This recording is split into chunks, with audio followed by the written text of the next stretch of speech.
नमस्कार शेतकरी बांधवांनो.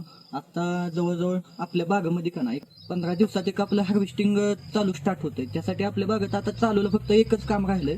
एक तर कीटकनाशक बुरशीनाशकच्या घड्यावर फवारणी घेणं आणि दुसरं म्हणजे घड फुगवण्यासाठी औषध सोडणं. आजचा आपला जी डोस आहे ती 48-47 एक आपण घेतोय. एका एकरला 4 किलो प्रमाणे घेतोय.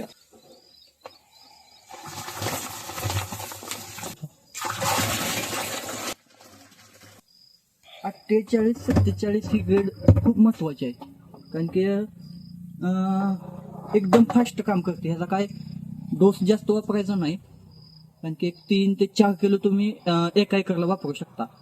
तशा पद्धतीने जर वापरलं तर शेवट म्हणजे ज्या टायमिंगला आपला हार्वेस्टिंगला एक 10-15 दिवस टायमिंग असतंय, त्या टायमिंगला तुम्ही तुमच्या ह्याने एकदा दोनदा सोडा, एक नंबर त्याचा रिझल्ट आहे. आणि दुसरं त्याच्यासोबतच आपण घेणार आहे लॉक्सेल आपलं सिलिकॉन बेस येतं. ती बीज आहे आपलं, ती जमिनीमध्ये जी बुरशी वाढते किंवा जे ताणतणाव आलेला असतो त्याचं काम कमी करण्याचं ह्याच्यासाठी ती काम करतात. कॉम्बिनेशन मध्ये देतो, जी काय आता मुळे थोडाफार ताण येतो किंवा दुसरं बुरशीजन्य जे वाढ होती ती कमी करण्यासाठी ह्याच्यासाठी काम करतात. मुळी पण चांगली चालू होती आणि आपटेकला ह्याला पूर्णपणे मदत होती. त्यासाठी ही आपण कॉम्बिनेशन मध्ये चालूला देतोया.